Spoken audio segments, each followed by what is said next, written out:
Hello my dear students, ಹೇಗಿದ್ದೀರಾ ಎಲ್ಲರೂ? Welcome to Pallavi tutorials. ಮಕ್ಕಳ, ಈ ಒಂದು ವಿಡಿಯೋದಲ್ಲಿ ಸೆಕೆಂಡ್ PUC ವಿಷಯ ಕನ್ನಡಕ್ಕೆ ಸಂಬಂಧಪಟ್ಟ ಹಾಗೆ ಕನ್ನಡ ಮಾದರಿ ಪ್ರಶ್ನೆ ಪತ್ರಿಕೆ 1 2025 ಮತ್ತು 26ನೇ ವಾರ್ಷಿಕ ಪರೀಕ್ಷೆಗೆ ಸಂಬಂಧಪಟ್ಟಂತೆ ಬೋರ್ಡ್ ಅವರೇ ರಿಲೀಸ್ ಮಾಡಿರುವಂತಹ ಪ್ರತಿಯೊಂದು ವಿಷಯದ 3 ಮಾದರಿ ಪ್ರಶ್ನೆ ಪತ್ರಿಕೆಗಳು ಇದೆ. ಇದರಲ್ಲಿ ದ್ವಿತೀಯ PUC 2025-26ನೇ ಸಾಲಿನ ಮಾದರಿ ಪ್ರಶ್ನೆ ಪತ್ರಿಕೆ 1 ಏನಿದೆ ಇದಕ್ಕೆ ಉತ್ತರವನ್ನು ಹೇಳ್ತಾ ಇದ್ದೀನಿ.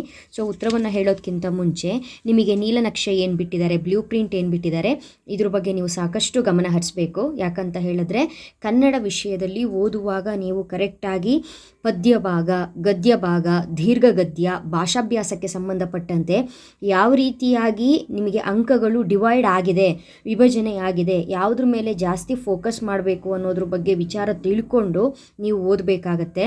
ಸೊ ನೀವೀಗ 3 ಮಾದರಿ ಪ್ರಶ್ನೆ ಪತ್ರಿಕೆಗಳಿಗೆ ಉತ್ತರವನ್ನು ನೋಡ್ಕೊಂಡ ನಂತರ, ಅಂದರೆ 3 ಮಾದರಿ ಪ್ರಶ್ನೆ ಪತ್ರಿಕೆಗಳು ನಿಮ್ಮ ವಾರ್ಷಿಕ ಪರೀಕ್ಷಾ ದೃಷ್ಟಿಯಿಂದ ತುಂಬಾ ಇಂಪಾರ್ಟೆಂಟು.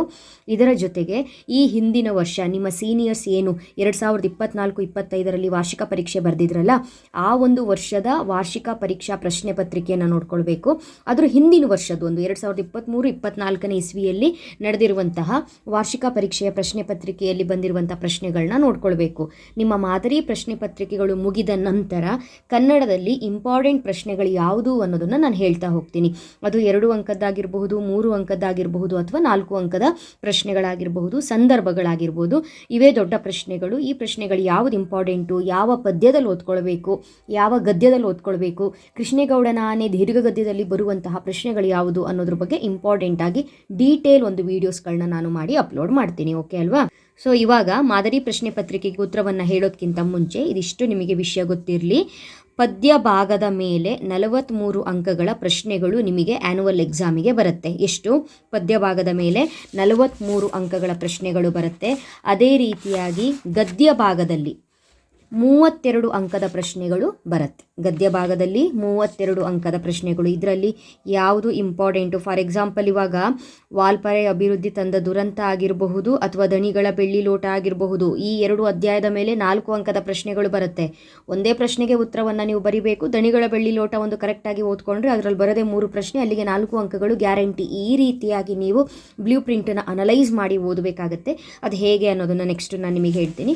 ಅದೇ ರೀತಿ ದೀರ್ಘ ಗದ್ಯದ ವಿಚಾರಕ್ಕೆ ಬಂದಾಗ ಕೃಷ್ಣೇಗೌಡನ ಆನೆ ಟೋಟಲ್ ಆಗಿ ನಿಮಗೆ 25 ಅಂಕಗಳು ಕವರ್ ಆಗುತ್ತೆ. ಅಂತ ಹೇಳಿದ್ರೆ ದೀರ್ಘ ಗದ್ಯ ಏನಿದೆ ಕೃಷ್ಣೇಗೌಡನ ಆನೆ ಯಾವುದೇ ಕಾರಣಕ್ಕೂ ನೆಗ್ಲೆಕ್ಟ್ ಮಾಡೋ ಹಾಗಿಲ್ಲ, ಕರೆಕ್ಟಾಗಿ ನೋಡ್ಕೊಳ್ಬೇಕು. ಅದು 1 ಅಂಕದ ಬಗ್ಗೆ ಆಗಿರಬಹುದು, ಅಥವಾ 2 ಅಂಕದ್ದಾಗಿರ್ಬೋದು, ಸಂದರ್ಭ ಆಗಿರಬಹುದು, ಅಥವಾ 4 ಅಂಕದ ಪ್ರಶ್ನೆ ಆಗಿರಬಹುದು. ಕರೆಕ್ಟಾಗಿ ನೋಡ್ಕೊಳ್ಬೇಕು. 4 ಅಂಕಕ್ಕೂ ಕೂಡ ಪ್ರಶ್ನೆಯನ್ನು ಕೇಳ್ತಾರೆ, ಅಲ್ಲಿ ಆಪ್ಷನ್ ಇರುತ್ತೆ. ಆದರೂ ಕೂಡ ಈ ಒಂದು ದೀರ್ಘ ಗದ್ಯ ತುಂಬಾ ಇಂಪಾರ್ಟೆಂಟ್. ಓಕೆ ಅಲ್ವಾ? ಸೊ ನೋಡಿ, ಒಂದು ಪದ್ಯ ಭಾಗ, ಗದ್ಯ ಭಾಗ, ದೀರ್ಘ ಗದ್ಯದ ಮೇಲೆ ಎಷ್ಟು ಅಂಕದ ಪ್ರಶ್ನೆಗಳು ಬರುತ್ತೆ, ನೀವು ಹೇಗೆ ಓದ್ಕೊಳ್ಬೇಕು ಅನ್ನೋದ್ರ ಬಗ್ಗೆ ಐಡಿಯಾ ಮಾಡಿಕೊಂಡು ಕರೆಕ್ಟಾಗಿ ಓದಿ. ಮಾದರಿ ಪ್ರಶ್ನೆ ಪತ್ರಿಕೆ 1 ಕನ್ನಡ. ಮೊದಲಿಗೆ 10 ಬಹು ಆಯ್ಕೆ ಪ್ರಶ್ನೆಗಳನ್ನ ಕೇಳಿರ್ತಾರೆ. ಈ 10 ಬಹು ಆಯ್ಕೆ ಪ್ರಶ್ನೆಗಳಿಗೂ ಕೂಡ 4 ಉತ್ತರ ಇರುತ್ತೆ. ಸರಿಯಾದ ಉತ್ತರವನ್ನು ನೀವು ಆರಿಸಿ ಬರಿಬೇಕು. ಓಕೆ ಅಲ್ವಾ? ಹಾಗಾದರೆ ಮೊದಲ ಪ್ರಶ್ನೆ, ರಾವಣನಿಗೆ ಯಾರ ಬಗ್ಗೆ ವೈರಾಗ್ಯ ಮೂಡಿತು? ರಾವಣನಿಗೆ ಯಾರ ಬಗ್ಗೆ ವೈರಾಗ್ಯ ಮೂಡಿತು? ಸೀತೆಯ ಬಗ್ಗೆ ವೈರಾಗ್ಯ ಮೂಡಿರುವಂಥದ್ದು. ಹಾಗಾಗಿ ಸರಿಯಾದಂಥ ಉತ್ತರ ಸೀತೆ. 2ನೇ ಪ್ರಶ್ನೆ, ಗುರು ಹೇಗೆ ವರ್ತಿಸಬಾರದು? ಗುರು ಲಘುವಾಗಿ ವರ್ತಿಸಬಾರದು. ಗುರು ಲಘುವಾಗಿ ವರ್ತಿಸಬಾರದು. ಹಗೆಯನ್ನು ಏನೆಂದು ಉಪೇಕ್ಷಿಸಬಾರದು? ಹಗೆಯನ್ನು ಬಾಲಕನೆಂದು ಉಪೇಕ್ಷಿಸಬಾರದು. ಹಗೆಯನ್ನು ಬಾಲಕನೆಂದು ಉಪೇಕ್ಷಿಸಬಾರದು. 4ನೇ ಪ್ರಶ್ನೆ, ತನ್ನಿಂದ ಉಪಕಾರ ತೊಟಕಾದರೂ ಇಲ್ಲ, ಭಿನ್ನಾಣದ ಮಾತಿಗೆ ಕೊನೆಯಿಲ್ಲ ಎಂದು ಪುರಂದರದಾಸರು ಹೇಳಿರುವ ಮಾತಿನ ಭಾವವೆಂದರೆ ಅಂತ ಕೇಳಿದರೆ, ಇಲ್ಲಿ ಮೊದಲನೇ ಆಯ್ಕೆನೇ ಸರಿಯಾಗಿರುತ್ತೆ. ದುರ್ಜನರು ಉಪಕಾರ ಮಾಡದೆ ಭಿನ್ನಾಣದ ಮಾತನಾಡುತ್ತಾರೆ. ಆಯಿತಾ? ನೆಕ್ಸ್ಟು 5ನೇ ಪ್ರಶ್ನೆ, ಯಾವುದಕ್ಕೆ ಸೆಳವಿದೆ ಎಂದು ಕವಿ ಹೇಳುತ್ತಾರೆ? ಜೀವನದ ನದಿಗೆ. ಯಾವುದಕ್ಕೆ? ಜೀವನದ ನದಿಗೆ ಸೆಳವಿದೆ ಎಂದು ಕವಿ ಹೇಳುತ್ತಾರೆ. ಮುಂದಿನ ಪ್ರಶ್ನೆ, ಕೊನೆಗೆ ಬಸಲಿಂಗ ಯಾವುದರಿಂದ ಮುಕ್ತನಾಗಿದ್ದ? ಕೊನೆಗೆ ಬಸಲಿಂಗ ಸುಳ್ಳುಗಳಿಂದ ಮುಕ್ತನಾಗಿದ್ದ. 7ನೇ ಪ್ರಶ್ನೆ, ಒಂದು ರಾಜ್ಯದ ಎಲ್ಲ ಸೌಲಭ್ಯಗಳನ್ನು ಬಳಸಿಕೊಂಡು ಬದುಕುವ ಜನ ಅಲ್ಲಿನ ಭಾಷೆಯನ್ನು ಬಳಸುವುದು ಅನಿವಾರ್ಯವಾಗುತ್ತದೆ ಎಂಬ ಹಾಮನಾಯಕರ ಮಾತಿನ ಆಶಯವೆಂದರೆ. ಇವರ ಮಾತಿನ ಆಶಯ ಏನು ಅಂತ ಹೇಳಿದ್ರೆ, ಆಯ್ಕೆ ಮೊದಲನೇದೇ ಆಗಿರುತ್ತೆ, ಹೊರ ರಾಜ್ಯದಿಂದ ಬಂದು ನೆಲೆಸಿದವರು ಇಲ್ಲಿನ ಭಾಷೆ ಕಲಿಯಬೇಕು. ಸರಿನಾ? ನೆಕ್ಸ್ಟು, ಕೃಷ್ಣೇಗೌಡನ ಆನೆ ಮೊದಲು ಯಾವ ಮಠದಲ್ಲಿತ್ತು? ಕೃಷ್ಣೇಗೌಡನ ಆನೆ ಮೊದಲು ಗೋಳೂರು ಮಠದಲ್ಲಿತ್ತು. ನಾಗರಾಜ ಕೋವಿ ಹಿಡಿದು ಎಲ್ಲಿ ಕುಳಿತಿದ್ದನು? ನಾಗರಾಜ ಕೋವಿ ಹಿಡಿದು ಶಿಕಾರಿ ಗಂಡಿಯಲ್ಲಿ ಕುಳಿತಿದ್ದನು. 10ನೇ ಪ್ರಶ್ನೆ, ಇದ್ದಿದ್ದನ್ನು ನಡೆಸ್ಕೊಂಡು ಹೋಗೋದೇ ಕಷ್ಟ ಆಗಿದೆ, ಜನಗಳ ವಿಶ್ವಾಸನೂ ಉಳಿಸಿಕೊಂಡು ಕುರ್ಚಿನೂ ಉಳಿಸಿಕೊಂಡು ಟರ್ಮು ಮುಗಿಸಿದರೆ ಸಾಕಾಗಿದೆ ನನಗೆ ಎಂಬ ಖಾನ್ ಸಾಹೇಬರ ಮಾತಿನ ಮರ್ಮವೆಂದರೆ ಅಧಿಕಾರ ಉಳಿದರೆ ಸಾಕು ಎಂಬುದು. ಅಧಿಕಾರ ಉಳಿದರೆ ಸಾಕು. ಓಕೆನಾ? ನೆಕ್ಸ್ಟು ಬಿಟ್ಟ ಸ್ಥಳ ಪ್ರಶ್ನೆಗಳು. ಬಿಟ್ಟ ಸ್ಥಳ ಪ್ರಶ್ನೆಗಳಲ್ಲಿ ಬ್ರಾಕೆಟಲ್ಲಿ ಉತ್ತರವನ್ನು ಕೊಟ್ಟಿರ್ತಾರೆ. ಸರಿಯಾದಂತಹ ಉತ್ತರವನ್ನು ನೀವೇ ಆರಿಸಿ ಬರಿಬೇಕು. ಸ್ವಲ್ಪ ಯೋಚನೆ ಮಾಡಿ ಗಮನ ಕೊಟ್ಟು ನೋಡಿದ್ದೆ ಆದರೆ ಉತ್ತರ ಈಸಿನೇ ಇರುತ್ತೆ ಮಕ್ಕಳೇ. ಓಕೆನಾ? ಫಸ್ಟು, ದುರಾಸೆಯ ಹುಡುಗನನ್ನು ನಿರಾಕರಿಸಿದವರು ಯಾರು? ಇಲ್ಲಿ ಕೊಟ್ಟಿದ್ದಾರೆ ನಿಮಗೆ ನಿಶಾ ಶರ್ಮಾ. ಸರಿಯಾದ ಉತ್ತರ ನಿಶಾ ಶರ್ಮಾ. ದಣಿಗಳು ಹೊಳೆಯ ಹೂಳೆತ್ತಲು ಸೂಚಿಸಿದ್ದು ಕುದುಪನಿಗೆ. ನೆಕ್ಸ್ಟು, ಡ್ಯಾಶ್ ಅವರು ಕಲಾಂ ಅವರನ್ನು ಶಾಲೆಗೆ ಕಳಿಸುವಂತೆ ಪ್ರೇರೇಪಿಸಿದರು. ಯಾರು ಕಲಾಂ ಅವರನ್ನು ಶಾಲೆಗೆ ಕಳಿಸೋ ರೀತಿ ಪ್ರೇರೇಪಣೆ ಮಾಡಿದ್ದು ಅಂತ ಹೇಳಿದರೆ ಶಿವಸುಬ್ರಹ್ಮಣ್ಯ ಅಯ್ಯರ್. ಸರಿಯಾದಂತಹ ಉತ್ತರ ಶಿವಸುಬ್ರಹ್ಮಣ್ಯ ಅಯ್ಯರ್. ಶೇಷನು ರಾಮಾಯಣದ ಕಥೆಯನ್ನು ಯಾರಿಗೆ ಹೇಳಿದ್ದು? ವಾತ್ಸಾಯನನಿಗೆ. ಹಾಗಾಗಿ ಆನ್ಸರು ವಾತ್ಸಾಯನ. ಡ್ಯಾಶ್ ಬಾಯಿ ಚಪಲ ಜಾಸ್ತಿ ಇರುತ್ತದೆ ಅಂತ ಕೊಟ್ಟಿದ್ದಾರೆ. ಯಾರಿಗೆ? ಪೆನ್ಷನ್ದಾರರಿಗೆ. ನೆಕ್ಸ್ಟು, ಹೊಂದಿಸಿ ಬರೆಯಿರಿ ಪ್ರಶ್ನೆಗಳು. ಇದು ನಿಮಗೆ ಪದ್ಯ ಭಾಗದ ಮೇಲೆ ಕೇಳುವಂತಹ ಪ್ರಶ್ನೆ. ಹೊಂದಿಸಿ ಬರೆಯಿರಿ ಪದ್ಯ ಭಾಗದ ಮೇಲೆ. ನಿಮಗೆ ಯಾವ್ಯಾವ ಪದ್ಯಗಳಿದೆ, ಆ ಪದ್ಯವನ್ನು ಬರೆದಿರುವಂತಹ ಕವಿಗಳು ಯಾರು, ಅಥವಾ ಅವರ ಆ ಕವಿಯ ಆಕರ ಗ್ರಂಥ ಯಾವುದು, ಈ ರೀತಿಯಾಗಿ ಆ ಪದ್ಯ ಬರುವಂತಹ ಆಕರ ಗ್ರಂಥ ಯಾವುದು, ಈ ರೀತಿಯಾಗಿ ಹಲವಾರು ವಿಷಯಗಳನ್ನ ನೀವು ನೋಡ್ಕೊಂಡಿರಬೇಕು. ಮುಂದೊಂದಿನ ನಿಮಗೆ ಹೊಂದಿಸಿ ಬರೆಯಿರಿ ಪ್ರಶ್ನೆಗಳು ಇಂಪಾರ್ಟೆಂಟ್ ಆಗಿ ಯಾವ ಸೆಟ್ನ ಓದ್ಕೊಳ್ಬೇಕು ಅನ್ನೋದನ್ನು ನಾನು ಹೇಳ್ತೀನಿ. ಮೊದಲನೇದು ಪುಲಿಗೆರೆ ಸೋಮನಾಥ. ಸರಿಯಾದಂತಹ ಉತ್ತರ ಸೋಮೇಶ್ವರ ಶತಕ. ಪುರಂದರ ದಾಸರು ಪುರಂದರ ವಿಠಲ. KS ನಿಸಾರ್ ಅಹಮದ್ ಅಂತ ಕೊಟ್ಟಿದ್ದಾರೆ. ವ್ಯಕ್ತಿಪರ ಕವನಗಳು. ಟಿ ಯಲ್ಲಪ್ಪ ಚಿಟ್ಟೆ ಮತ್ತು ಜೀವಯಾನ. ಟಿ ಯಲ್ಲಪ್ಪ ಚಿಟ್ಟೆ ಮತ್ತು ಜೀವಯಾನ. ಸುಕನ್ಯಾ ಮಾರುತಿ ಒಮ್ಮೆ ನಗುತ್ತೇವೆ. ಸುಕನ್ಯಾ ಮಾರುತಿ ಒಮ್ಮೆ ನಗುತ್ತೇವೆ. ನೆಕ್ಸ್ಟು 2 ಅಂಕದ ಪ್ರಶ್ನೆಗಳು. 2 ಅಂಕದ ಪ್ರಶ್ನೆಗಳನ್ನ ಹೇಗೆ ಕೇಳ್ತಾರೆ ಅನ್ನೋದ್ರ ಬಗ್ಗೆ ನಿಮಗೆ ಆಲ್ರೆಡಿ ಐಡಿಯಾ ಇದೆ. ಪದ್ಯ ಭಾಗದ ಮೇಲೆ, ಗದ್ಯ ಭಾಗದ ಮೇಲೆ, ದೀರ್ಘ ಗದ್ಯದ ಮೇಲೆ ಪ್ರಶ್ನೆಯನ್ನು ಕೇಳುವಂಥದ್ದು. ನೋಡಿ, ಪದ್ಯ ಭಾಗದಲ್ಲಿ 4 ಪ್ರಶ್ನೆಯನ್ನು ಕೇಳಿರ್ತಾರೆ. 3 ಪ್ರಶ್ನೆಗೆ ಉತ್ತರವನ್ನು ಬರಿಬೇಕು. ಮೊದಲನೇ ಮಾದರಿ ಪ್ರಶ್ನೆ ಪತ್ರಿಕೆಯಲ್ಲಿ ಪದ್ಯ 1, ಪದ್ಯ 4, ಪದ್ಯ 7, ಪದ್ಯ 9ರಲ್ಲಿ ಪ್ರಶ್ನೆಯನ್ನು ಕೇಳಿದ್ದಾರೆ. ನೆಕ್ಸ್ಟು ಗದ್ಯ ಭಾಗದಲ್ಲಿ 4 ಪ್ರಶ್ನೆಯನ್ನು ಕೇಳಿರ್ತಾರೆ. ಯಾವುದಾದ್ರೂ 2 ಪ್ರಶ್ನೆಗೆ ಉತ್ತರವನ್ನು ಬರೆದ್ರೆ ಸಾಕು. ಗದ್ಯ 1, ಗದ್ಯ 4, ಗದ್ಯ 6, ಗದ್ಯ 8ರಲ್ಲಿ ಪ್ರಶ್ನೆಯನ್ನು ಕೇಳಿದ್ದಾರೆ. ಇದರಲ್ಲಿ ಗದ್ಯ 1, ಗದ್ಯ 8 ಗ್ಯಾರಂಟಿ ಬರುವಂತಹ ಪ್ರಶ್ನೆಗಳು. ಈ 2 ಗದ್ಯವನ್ನು ಓದ್ಕೊಂಡ್ರೆ ಆರಾಮಾಗಿ 4 ಅಂಕವನ್ನು ನೀವು ತಗೊಳ್ಬಹುದು. 3 ಮಾದರಿ ಪ್ರಶ್ನೆ ಪತ್ರಿಕೆಯಲ್ಲೂ ಕೂಡ ಈ 2 ಅಧ್ಯಾಯಗಳು ಗದ್ಯ 1 ಮತ್ತು ಗದ್ಯ 8 ಇದ್ದೇ ಇರುತ್ತೆ. ನೆಕ್ಸ್ಟು ದೀರ್ಘ ಗದ್ಯದ ಮೇಲೆ 4 ಪ್ರಶ್ನೆಗಳನ್ನ ಕೇಳಿರ್ತಾರೆ. 4ರಲ್ಲಿ 3 ಪ್ರಶ್ನೆಗಳಿಗೆ ಉತ್ತರವನ್ನು ಬರಿಬೇಕು. ಈ 4 ಪ್ರಶ್ನೆಗಳು ಕೂಡ ಇಂಪಾರ್ಟೆಂಟ್ ಆಗಿರುತ್ತೆ. ಹಾಗಂತ 2ನೇ ಮಾದರಿ ಪ್ರಶ್ನೆ ಪತ್ರಿಕೆ, 3ನೇ ಮಾದರಿ ಪ್ರಶ್ನೆ ಪತ್ರಿಕೆಗೆ ದೀರ್ಘ ಗದ್ಯದ ಪ್ರಶ್ನೆಗಳು ಮ್ಯಾಚ್ ಆಗದೇ ಇರಬಹುದು. ಆದರೆ ಇಲ್ಲಿ ಕೊಟ್ಟಿರುವಂಥ ಪ್ರಶ್ನೆಗಳು ನಿಮ್ಮ ವಾರ್ಷಿಕ ಪರೀಕ್ಷಾ ದೃಷ್ಟಿಯಿಂದ ತುಂಬಾ ಇಂಪಾರ್ಟೆಂಟು. ಹಾಗಾದರೆ 2 ಅಂಕದ ಪ್ರಶ್ನೆಗಳಿಗೆ ಉತ್ತರಗಳೇನು ಅಂತ ನೋಡ್ತಾ ಹೋಗೋಣ. ಪದ್ಯ 1ರಲ್ಲಿ ಕೇಳಿರುವಂಥ ಪ್ರಶ್ನೆ, ರಾವಣ ತನ್ನ ಅಂತಃಪುರದ ಸ್ತ್ರೀಯರನ್ನು ಹೇಗೆ ಸಂತೈಸಿದನು? ಕದಡಿದ ಸಲಿಲಂ ತಿಳಿವಂದದೆ ಪದ್ಯದಿಂದ ಕೇಳಿರುವಂತಹ ಪ್ರಶ್ನೆ. ರಾವಣನು ತನ್ನ ಅಂತಃಪುರದ ಸ್ತ್ರೀಯರ ಬಾಡಿದ ಮುಖಗಳನ್ನು ಕಂಡು ನಿಮಗೆ ಇಂತಹ ಅವಮಾನ ಮಾಡಿದ ಅಂಗದಾದಿಗಳನ್ನು ಭ್ರೂಭಂಗ ಮಾತ್ರದಲ್ಲಿ ಸೆರೆ ಹಿಡಿದು ತಂದು ನಿಮ್ಮೆದುರು ಬಹುವಿಧವಾಗಿ ಶಿಕ್ಷಿಸುತ್ತೇನೆಂದು ಸಂತೈಸಿದನು. ಮುಂದಿನ ಪ್ರಶ್ನೆ, ವೀರ ಮತ್ತು ಯೋಗಿಗೆ ಯಾವ ಗುಣಗಳಿರಬೇಕು? ವೀರನಾದವನಿಗೆ ಆಯುಧವನ್ನು ಹಿಡಿದು ಶತ್ರುಗಳನ್ನು ಇರಿಯುವ ಕೆಚ್ಚು ಹಾಗೂ ಸಾಮರ್ಥ್ಯವಿರಬೇಕು. ಯೋಗಿಯಾದವನು ಅರಿಷಡ್ವರ್ಗಗಳನ್ನು ಗೆಲ್ಲುವ ಗುಣಗಳಿರಬೇಕು. ಮುಂದಿನ ಪ್ರಶ್ನೆ, ಹುಸಿನಿದ್ದೆ ಸಾಕು ಎದ್ದೇಳಿ ಎಂದು ಕವಿ ಬೇಂದ್ರೆ ಮಕ್ಕಳಿಗೆ ಹೇಳಲು ಕಾರಣವೇನು?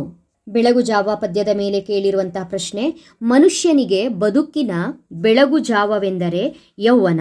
ಅಂಥ ವಯಸ್ಸಿನಲ್ಲಿ ಹುಸಿನಿದ್ದೆ ಮಾಡುತ್ತಾ ಕನಸು ಕಾಣುತ್ತಾ ಇದ್ದರೆ ಬದುಕು ಕಳೆದೇ ಹೋಗುತ್ತದೆ. ಈ ಕಾರಣದಿಂದ ಯೌವನದ ಗಳಿಗೆ ವ್ಯರ್ಥವಾಗಬಾರದೆಂದು ಹುಸಿನಿದ್ದೆ ಸಾಕು ಎದ್ದೇಳಿ ಎಂದು ಕವಿ ಮಕ್ಕಳಿಗೆ ಹೇಳಿದ್ದಾರೆ.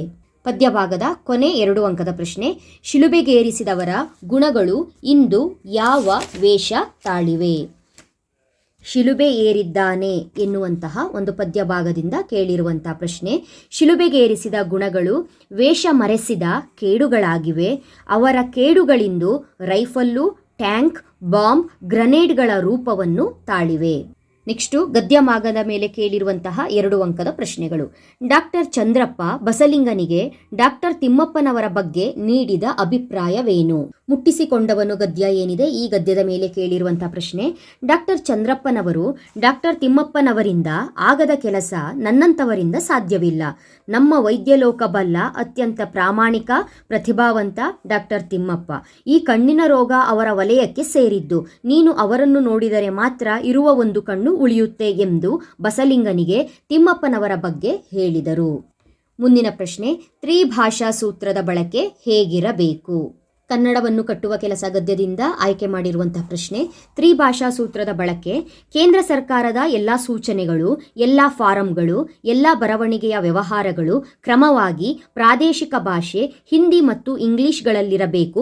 ಇದೇ ತ್ರಿಭಾಷಾ ಸೂತ್ರದ ಬಳಕೆ. ಪ್ರಾದೇಶಿಕ ಭಾಷೆನೂ ಇರಬೇಕು, ಜೊತೆಗೆ ಹಿಂದಿ ಮತ್ತು ಇಂಗ್ಲಿಷ್ಗಳಲ್ಲಿರಬೇಕು. ಇದೇ ತ್ರಿಭಾಷಾ ಸೂತ್ರದ ಬಳಕೆಯಾಗಿದೆ ಅಂತ ಬರಿಬೇಕು. ಆಯ್ತಾ? ಮುಂದಿನ ಪ್ರಶ್ನೆ, ಕಲಾಂ ಮೇಷ್ಟ್ರು ಹೇಳಿದ ಯಶಸ್ಸಿನ ಪಂಚಾಕ್ಷರಿ ಮಂತ್ರ ಯಾವುದು? ಬದುಕನ್ನು ಪ್ರೀತಿಸಿದ ಸಂತ ಏನಿದೆ, ಈ ಒಂದು ಗದ್ಯದ ಮೇಲೆ ಕೇಳಿರುವಂತಹ ಪ್ರಶ್ನೆ. ಕಲಾಂ ಮೇಷ್ಟ್ರು ಹೇಳಿದ ಯಶಸ್ಸಿನ ಪಂಚಾಕ್ಷರಿ ಮಂತ್ರ. ಕಲಾಂ ಮೇಷ್ಟ್ರು ಹೇಳಿದ ಯಶಸ್ಸಿನ ಪಂಚಾಕ್ಷರಿ ಮಂತ್ರ ಹೀಗಿದೆ: ಕುತೂಹಲ, ಆಲೋಚನಾ ಶಕ್ತಿ, ಜ್ಞಾನ, ಕಷ್ಟಪಟ್ಟು ಕೆಲಸ ಮಾಡುವುದು ಮತ್ತು ಗುರಿ ಸಾಧಿಸುವ ಛಲ. ಇದು ಇಂಪಾರ್ಟೆಂಟ್ ಪ್ರಶ್ನೆ, ಕರೆಕ್ಟಾಗಿ ನೋಡ್ಕೊಳ್ಳಿ. 2 ಅಂಕದ ಕೊನೆ ಪ್ರಶ್ನೆ, ಹಳ್ಳಿಯ ಚಹಾದ ಅಂಗಡಿ ಎಂದರೆ ಹೇಗಿರುತ್ತದೆ? ತುಂಬ ಇಂಪಾರ್ಟೆಂಟ್ ಗದ್ಯ ಇದು. ಹಳ್ಳಿಯ ಚಹಾ ಹೋಟೆಲುಗಳು ತುಂಬಾ ಚೆನ್ನಾಗಿದೆ ಪಾಠ, ಓದ್ಕೊಳ್ಳಿ. ಹಳ್ಳಿಯ ಚಹಾದ ಅಂಗಡಿ ಹೇಗಿರುತ್ತೆ ಅಂತ ಪ್ರಶ್ನೆಯನ್ನು ಕೇಳಿದರೆ, ಹಳ್ಳಿಯ ಚಹಾದ ಅಂಗಡಿಗಳಲ್ಲಿ ಮುರುಕು ಬೆಂಚು, 3 ಕಾಲಿನ ಕುರ್ಚಿ ಇವೆ. ನೋಡಲು ಅಂದವಾಗಿರುವುದಿಲ್ಲ. ಒಂದು ರೀತಿ ಇಳಕಲ್ ಸೀರೆ ಉಟ್ಟು ಗುಳೇದ ಗುಡ್ಡದ ಕುಬಸ ತೊಟ್ಟ ಹೆಣ್ಣಿನಂತೆ ಇರುತ್ತದೆ. ನೆಕ್ಸ್ಟು ದೀರ್ಘ ಗದ್ಯದ ಮೇಲೆ ಕೇಳಿರುವಂಥ ಪ್ರಶ್ನೆಗಳು. 4 ಪ್ರಶ್ನೆಯನ್ನು ಕೇಳಿದರೆ 3 ಪ್ರಶ್ನೆಗೆ ಉತ್ತರವನ್ನು ಬರಿಬೇಕು. ಇಲ್ಲಿ 4 ಪ್ರಶ್ನೆಗೂ ಕೂಡ ನಾನು ಉತ್ತರವನ್ನು ಹೇಳ್ತಾ ಇದ್ದೀನಿ. ಮೊದಲನೇ ಪ್ರಶ್ನೆ, ಆನೆ ಸಾಕುವುದರ ಬಗ್ಗೆ ಜನರ ನಂಬಿಕೆ ಏನಾಗಿತ್ತು? ಆನೆ ಸಾಕುವುದು ಎಂದರೆ ಎಲೆಕ್ಷನ್ನಿಗೆ ನಿಂತ ಹಾಗೆ ಮನೆ ಮಠ ಎಲ್ಲ ಹಾಳು ಮಾಡಿಕೊಂಡು ಹೆಂಡತಿ ಮಕ್ಕಳ ಬಾಯಿಗೆ ಮಣ್ಣು ಹಾಕುವ ಕ್ಷಿಪ್ರ ಮಾರ್ಗ ಇದೆಂದು ಜನರ ದೃಢ ನಂಬಿಕೆಯಾಗಿತ್ತು. ನೆಕ್ಸ್ಟು 2ನೇ ಪ್ರಶ್ನೆ, ಜಬ್ಬಾರ್ ನಿರೂಪಕರಿಗೆ ಅಂಚೆ ವಿಲೇವಾರಿ ಬಗ್ಗೆ ಅಸಡ್ಡೆಯಿಂದ ಏನು ಹೇಳಿದ ಅಂತ ಪ್ರಶ್ನೆಯನ್ನು ಕೇಳಿದರೆ, ನಿರೂಪಕರು ಜಬ್ಬಾರನ ಅಂಚೆ ವಿಲೇವಾರಿ ಬಗ್ಗೆ ಆಕ್ಷೇಪಣೆ ಮಾಡಿದಾಗ ಆತ, ಅಯ್ಯೋ ಬಿಡಿ ಸರ್, ಯಾವುದೋ ಮದುವೆ ಮನೆ ಕಾಗದ ಸರ್, ನೀವೇನು ಹೋಗೋದಿಲ್ಲ ಏನಿಲ್ಲ, ಅವನ್ನು ಇವತ್ತು ಕೊಟ್ಟರೂ ಒಂದೇ, ನಾಳೆ ಕೊಟ್ಟರೂ ಒಂದೇ ಎಂದು ಅಸಡ್ಡೆಯಿಂದ ಹೇಳುತ್ತಿದ್ದನು. ನೆಕ್ಸ್ಟ್ ಮುಂದಿನ ಪ್ರಶ್ನೆ, ಹುಚ್ಚು ನಾಯಿಗಳು ಆಸ್ಪತ್ರೆಯಲ್ಲಿ ಹೇಗೆ ವರ್ತಿಸುತ್ತವೆಂದು ಪುಟ್ಟಯ್ಯ ಹೇಳಿದನು? ಪುಟ್ಟಯ್ಯ ನಿರೂಪಕರಿಗೆ, ಹುಚ್ಚು ನಾಯಿಗಳಿಗೆ ಧೈರ್ಯದ ಪ್ರಶ್ನೆಯೇ ಬರೋಲ್ಲ ಸರ್, ಅವಕ್ಕೆ ತಲೆ ಕೆಟ್ಟು ಕಂಡಿದ್ದೆಲ್ಲ ಕಚ್ಚುತ್ತವೆ ಅಷ್ಟೇ. ಆಸ್ಪತ್ರೆಗೆ ತಗೊಂಡು ಬಂದವನ್ನ ನೋಡಿದ್ದೀನಲ್ಲ, ಮೇಜು ಕುರ್ಚಿಗಳ ಕಾಲಿಗೆಲ್ಲ ಕಚ್ಚುತ್ತವೆ ಎಂದು ಹುಚ್ಚು ನಾಯಿಗಳ ವರ್ತನೆಯ ಬಗ್ಗೆ ಹೇಳುತ್ತಾನೆ. ದೀರ್ಘಗದ್ಯ ಭಾಗದ 2 ಅಂಕದ ಕೊನೆ ಪ್ರಶ್ನೆ, ಅರಣ್ಯ ಇಲಾಖೆಯವರು ನಾಗರಾಜನನ್ನು ಕುರಿತು ಏನೆಂದು ಜಾಹೀರಾತು ನೀಡಿದರು ಎಂಬ ಪ್ರಶ್ನೆಯನ್ನು ಕೇಳಿದರೆ, ಇದ್ದಕ್ಕಿದ್ದಂತೆ ಅಂತರ್ಧಾನನಾದ ನಾಗರಾಜನನ್ನು ಕುರಿತು ಅರಣ್ಯ ಇಲಾಖೆಯವರು ಪತ್ರಿಕೆಗಳಲ್ಲಿ ನಾಗರಾಜನ ಫೋಟೋ ಹಾಕಿಸಿ ಮನೆಯವರು, ಮೇಲಧಿಕಾರಿಗಳು ಹಾಗೂ ಊರಿನ ಜನರೆಲ್ಲ ನಿನ್ನದೇ ನಿರೀಕ್ಷೆಯಲ್ಲಿದ್ದಾರೆಂದು, ನಿನ್ನ ವಿರುದ್ಧ ಯಾವುದೇ ಕ್ರಮ ಅಥವಾ ತನಿಖೆ ನಡೆಸುವುದಿಲ್ಲವೆಂದು ಈ ಮನವಿ ನೋಡಿದ ಕೂಡಲೇ ಎಲ್ಲಿದ್ದರೂ ಹಿಂದಿರುಗಿ ಬರತಕ್ಕದ್ದು ಎಂದು ಜಾಹೀರಾತನ್ನು ನೀಡಿದರು. ನೆಕ್ಸ್ಟು ಸಂದರ್ಭ. ನಿಮಗೆ ಪದ್ಯದ ಮೇಲೆ ಸಂದರ್ಭ 3 ಕೇಳ್ತಾರೆ, 2 ಬರಿಬೇಕು. ನೆಕ್ಸ್ಟು ಗದ್ಯದ ಮೇಲೆ ಸಂದರ್ಭವನ್ನು ಕೇಳ್ತಾರೆ, 3 ಪ್ರಶ್ನೆಯನ್ನು ಕೇಳ್ತಾರೆ. ಒಂದೇ ಸಂದರ್ಭಕ್ಕೆ ನೀವು ಉತ್ತರವನ್ನು ಬರೆದ್ರೆ ಸಾಕಾಗುತ್ತೆ. ನೆಕ್ಸ್ಟು ದೀರ್ಘ ಗದ್ಯದ ಮೇಲೆ ಸಂದರ್ಭದ ಪ್ರಶ್ನೆಗಳನ್ನ ಕೇಳುವಂಥದ್ದು. ಇಲ್ಲೂ ಕೂಡ ಒಂದು ಸಂದರ್ಭಕ್ಕೆ ಉತ್ತರವನ್ನು ಬರೆದ್ರೆ ಸಾಕು. ಅದೇ ರೀತಿ ಈ ವಿಭಾಗಕ್ಕೆ ಬಂದಾಗ ನಿಮಗೆ ಟೋಟಲ್ ಆಗಿ 5-6 ವಾಕ್ಯಗಳಲ್ಲಿ ಉತ್ತರವನ್ನು ಬರಿಬೇಕಾಗತ್ತೆ. ಆದರೆ ಯಾವುದಾದ್ರೂ 2 ಪ್ರಶ್ನೆಯನ್ನು ನೀವು ಸೆಲೆಕ್ಟ್ ಮಾಡಿಕೊಂಡ್ರೆ ಸಾಕು. ನೋಡಿ, ಅಲ್ಲಿ ನಿಮಗೆ 4 ಪ್ರಶ್ನೆಯನ್ನು ಕೇಳಿದ್ದಾರೆ. ಪದ್ಯ ಭಾಗದ ಮೇಲೆ 4 ಪ್ರಶ್ನೆಯನ್ನು ಕೇಳಿದ್ದಾರೆ. ಈ 4 ಪ್ರಶ್ನೆಯಲ್ಲಿ 2 ಪ್ರಶ್ನೆಗೆ ನೀವು ಉತ್ತರವನ್ನು ಬರೆದ್ರೆ 8 ಅಂಕಗಳು ಸಿಗತ್ತೆ. ಅದೇ ರೀತಿಯಾಗಿ ಗದ್ಯ ಭಾಗಕ್ಕೆ ಬನ್ನಿ. ಗದ್ಯ ಭಾಗಕ್ಕೆ ಬಂದಾಗ 2 ಪ್ರಶ್ನೆಯನ್ನು ಕೇಳ್ತಾರೆ. ಯಾವುದಾದ್ರೂ ಒಂದು ಪ್ರಶ್ನೆಯನ್ನು ನೀವು ಬರೀಬೇಕು. ಯಾವುದಾದ್ರೂ ಬರೀಬಹುದು. ಇಲ್ಲಿ ನಾನು ಯಾಕೆ ಇದನ್ನು ಮಾರ್ಕ್ ಮಾಡಿದ್ದೀನಿ ಅಂತ ಹೇಳಿದ್ರೆ, ದಣಿಗಳ ಬೆಳ್ಳಿ ಲೋಟ 4 ಅಂಕದ ಪ್ರಶ್ನೆಗೆ ಬಹುಮುಖ್ಯವಾದಂತಹ ಗದ್ಯ. ಈ ಗದ್ಯದಲ್ಲಿ ಬರುವ 3 ಪ್ರಶ್ನೆಗಳನ್ನು ಕರೆಕ್ಟಾಗಿ ನೋಡಿಕೊಂಡಿದ್ದೆ ಆದರೆ 4 ಅಂಕಗಳನ್ನು ಗ್ಯಾರಂಟಿ ತಗೊಳ್ಬಹುದು. ನೆಕ್ಸ್ಟು 5-6 ವಾಕ್ಯಗಳಲ್ಲಿ ಉತ್ತರಿಸಿ ದೀರ್ಘ ಗದ್ಯಕ್ಕೆ ಸಂಬಂಧಪಟ್ಟಿದ್ದು ಕೃಷ್ಣೇಗೌಡನ ಆನೆ ಏನಿದೆ, ಇಲ್ಲಿ 2 ಪ್ರಶ್ನೆಯನ್ನು ಕೇಳ್ತಾರೆ. ಯಾವುದಾದ್ರೂ ಒಂದು ಪ್ರಶ್ನೆಗೆ ಉತ್ತರವನ್ನು ಬರಿಬೇಕು. ಓಕೆ ಅಲ್ಲ. ಈಗ ಪದ್ಯದ ಮೇಲೆ ಇದು ದೊಡ್ಡ ಪ್ರಶ್ನೆ, ಇದ್ರ ಮೇಲೆ ಜಾಸ್ತಿ ಗಮನ ಕೊಡಲೇಬೇಕು ನೀವು, ಅತಿ ಹೆಚ್ಚು ಅಂಕಗಳು ಇರೋದ್ರಿಂದ. ಪದ್ಯ ಭಾಗದಲ್ಲಿ 4 ಪ್ರಶ್ನೆ ಕೇಳ್ತಾರೆ, 2 ಪ್ರಶ್ನೆ ಬರಿಬೇಕು. ಗದ್ಯ ಭಾಗದಲ್ಲಿ 2 ಪ್ರಶ್ನೆ ಕೇಳ್ತಾರೆ, 1 ಪ್ರಶ್ನೆಗೆ ಉತ್ತರ ಬರಿಬೇಕು. ದೀರ್ಘ ಗದ್ಯದಲ್ಲೂ 2 ಪ್ರಶ್ನೆಯನ್ನು ಕೇಳ್ತಾರೆ, 1 ಪ್ರಶ್ನೆಗೆ ಉತ್ತರವನ್ನು ಬರಿಬೇಕು. ಓಕೆನಾ. ನೆಕ್ಸ್ಟು ಭಾಷಾಭ್ಯಾಸಕ್ಕೆ ಬಂದರೆ ನಿಮಗೆ ಇಲ್ಲಿ ಕೊಟ್ಟಿರುವಂತಹ ಭಾಷಾಭ್ಯಾಸಕ್ಕೆ ಟೋಟಲ್ ಆಗಿ 8 ಅಂಕಗಳು ಇದೆ. ಈ 8 ಅಂಕಗಳನ್ನು ನೀವು ಹೇಗೆ ಪಡ್ಕೊಳ್ಬೇಕು ಅನ್ನೋದನ್ನು ಕರೆಕ್ಟಾಗಿ ನೋಡ್ಕೊಳ್ಳಿ. ಇಲ್ಲಿ 3 ಪದಗಳನ್ನು ಕೊಟ್ಟಿರ್ತಾರೆ, 2 ಪದಕ್ಕೆ ನೀವು ಉತ್ತರವನ್ನು ಬರಿಬೇಕು. ಅದು ಯಾವ್ಯಾವ ರೀತಿ ಅನ್ನೋದನ್ನು ನೋಡ್ಕೊಳ್ಳಿ. 45ನೇ ಪ್ರಶ್ನೆ, ಕೆಳಗಿನ 2 ಪದಗಳಿಗೆ ನಾನಾರ್ಥಕಗಳನ್ನು ಬರೆಯಿರಿ ಅಂತ ಇದೆ. 3 ಇದೆ, 2ಕ್ಕೆ ಬರೀಬೇಕು. 3ಕ್ಕೂ ಬರೆದ್ರೂ ತಪ್ಪೇನೂ ಇಲ್ಲ. ಇಲ್ಲಿ ಕೊಟ್ಟಿರುವಂತಹ ಪದಗಳು ತೊರೆ ಕೊಟ್ಟಿದ್ದಾರೆ, ಗುರು ಮತ್ತು ಕಲಿ. ತೊರೆ ಅಂತ ಹೇಳಿದ್ರೆ ತ್ಯಜಿಸು, ತೊರೆ ಅಂತ ಹೇಳಿದ್ರೆ ತೊರೆದು ಬಿಡು, ತ್ಯಜಿಸು.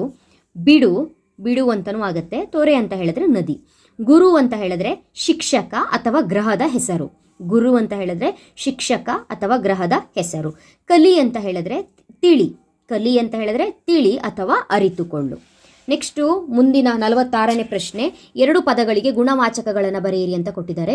ಹುಸಿ ನಿದ್ದೆ, ಯಾವ ರೀತಿ ನಿದ್ದೆ? ಹುಸಿ ನಿದ್ದೆ. ಹಾಗಾದರೆ ಗುಣವಾಚಕ ಯಾವುದು? ಹುಸಿ. ಗೂಗೆ ಮರಿ, ಯಾವ ಮರಿ? ಗೂಗೆ ಮರಿ. ಗೂಗೆ ಗುಣವಾಚಕ. ಬೆಳ್ಳಿ ಲೋಟ, ಯಾವ ಲೋಟ? ಬೆಳ್ಳಿ ಲೋಟ. ಬೆಳ್ಳಿ ಗುಣವಾಚಕ. ಸೊ ಈ ರೀತಿಯಾಗಿ ಬರಿಬೇಕು. ಬರೆಯುವಾಗ ಈ ರೀತಿಯಾಗಿ ಬರಿಬೇಕು. ನೆಕ್ಸ್ಟು ಮುಂದಿನ ಪ್ರಶ್ನೆ ಕೇಳಿರುವಂಥದ್ದು ಧಾತು ರೂಪ. 2 ಪದಗಳಿಗೆ ಧಾತು ರೂಪಗಳನ್ನು ಬರೆಯಿರಿ ಅಂತ ಕೊಟ್ಟಿದ್ದಾರೆ. ನಿಂದರು, ಬಂದಿತು, ಕುಣಿದನು ಅಂತ ಕೊಟ್ಟಿದ್ದಾರೆ.